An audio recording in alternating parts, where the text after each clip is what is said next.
If you've made it to video number 3, this one, congratulations. Now we're going to get into what hyperemesis is. I'm going to get some books out for this one. I promise this will be a short video. So, hyperemesis gravidarum is classified in several ways. And I want to show you guys something. When I was pregnant with my first son, I was on bed rest from the time I was 5 months on because I had bleeding, which was a slight placental eruption. I did not have a TV. I did not have internet.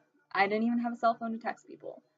I had books. And I've actually gotten rid of my What to Expect When You're Expecting book because I think it's a piece of crap book. I hate it.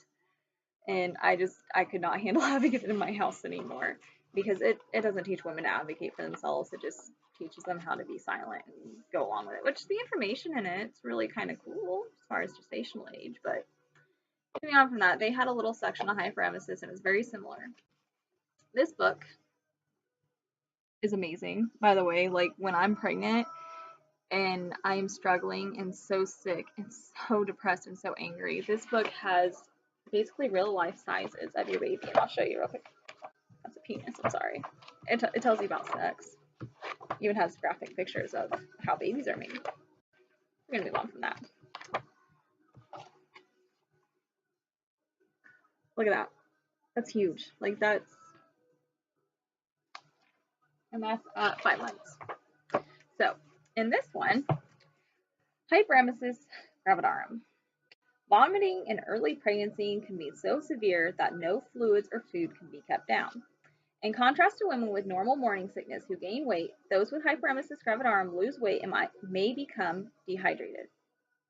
The cause is not fully understood, but very high levels of the hormone HCG produced in pregnancy may play a role. Having twins is associated with high levels of HCG and an increased risk of hyperemesis gravidarum. Stress may also worsen the condition. If the vomiting is extremely severe, a hospital admission may be arranged, where blood tests can be done to assume the level of dehydration and ultrasound to check the fetus. Intravenous fluids and anti-nausea drugs may be given. The condition usually clears up around the 14th week of pregnancy, but may occur in future pregnancies. And then it has a chart, which I have a lot of issues with that said, but the chart has morning sickness versus hyperemesis. Hyperemesis is classified by a significant amount of weight loss, 5 to 20 pounds, sometimes even more, is lost. Nausea and vomiting result in poor appetite and dehydration. Vomiting is frequent and may contain bile or blood. Nausea is constant and moderate to severe. Intravenous fluids, meaning IVs, rehydration, and anti-nausea medicine are necessary. Symptoms may wane during mid-pregnancy, but nausea and vomiting may continue. The mother may be unable to work for weeks or months and may need cared for. Okay, that's pretty good. It's a pretty good definition of it. I'm gonna read these. This one was printed in 2011, I believe. I'll give you real quick. And it's a really good book. I love this book. 2011. Okay, moving on from there. Where's my bookmark? Oh, I have some interesting stuff on this. There's also some books you can get that give you lots and lots of information on what hyperemesis is. We're going to get into these in a second. Hyperemesis, as classified by those, is basically severe nausea and vomiting.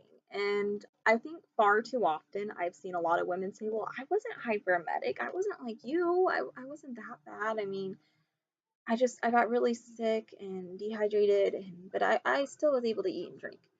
Well, Kai, no. Sorry, kids being jungle gym. No, there's moderate to mild to severe to fatal hyperemesis. And, Charlotte Bronte, for instance, she died at 4 months pregnant from hyperemesis. So, I don't even know how to put it into words. There's so much that goes into this. But basically, you're going to be so nauseous that even if you're not vomiting, you can't bear to eat or drink. If you are vomiting, it can range anywhere from just throwing up, once a day with debilitating nausea throughout the day, to throwing up every 10-15 minutes. not being able to keep a sip of fluids down for months on end, literal months. With my second son, I didn't keep a sip of fluid down for 4 months, not a sip. For other people, it may just be where, they just throw up if they drink certain things. Some of the things people don't realize is you have smells. So you might have a smell that hits you, and it could be something that you love, something gentle like cocoa butter, for instance. That'll make you extremely sick. It can be where you're so tired and malnourished and dehydrated that you have to use a cane to walk, or even to the point that you can't even go to the bathroom and wipe yourself because you're so weak and tired, which I've been there. I have literally had a person who at one time was a stranger and is now a very good friend come over to watch my children because I had to be medicated to sleep in order to keep what little nutrition I could down. Who had to help me to the bathroom because I couldn't walk by myself. And that's not his meds, that was just malnutrition. You know, Hyperemesis in essence is a very common disease that is misunderstood, underdiagnosed, or misdiagnosed and treated as a psychiatric ailment. I mean, 1930s, they were leaving women in their own emesis as a way to punish them and teach them not to vomit on themselves because they were subconsciously rejecting their child. And you know what? Screw that.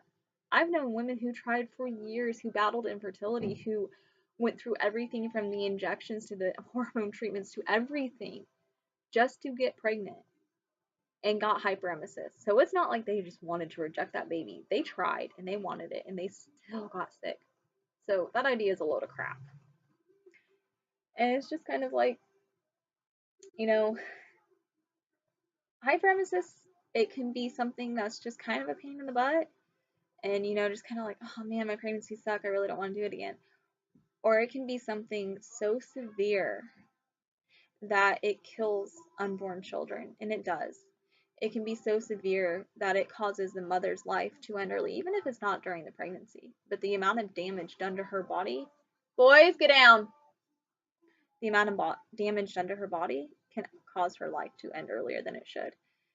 These are things people don't think about. So, yeah, hyperemesis it's a pretty big deal. And from here, the next video, I'm going to do some information on some resources and yeah, all that. So tune in.